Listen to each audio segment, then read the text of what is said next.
few years ago, there was a guy in our church who was just evil.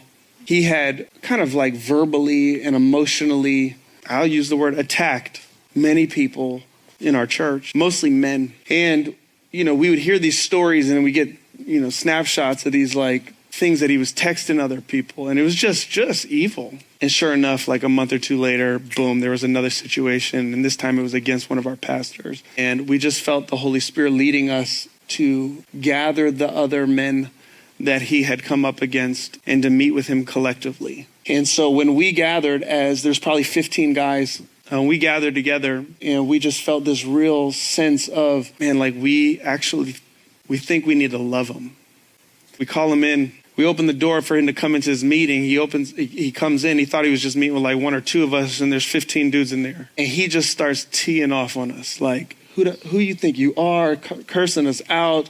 Like, man, you don't do this to somebody. You don't surprise somebody. Like, go ahead and say something, do something, like all this stuff. And I just start moving towards him. And I'm getting closer, and he's getting a little bit more fired up. And I get nose to nose with him. I said, bro, you want to know why we're here? To love you. He was like, huh? I said, bro, none of us here have anything to share with you other than we love you. We're not talking about your past. We're not talking about how we've been hurt. None of that is even going to get brought up. Shut up. Grab your jacket. We're going to grab some wings. That's it. And he put his head down. He buried his face in my chest and just began to weep. I held him. And 15 dudes surrounded us. We embraced them together. We prayed over him. And from that point forward, there was never another issue. Sometimes somebody just needs to be loved.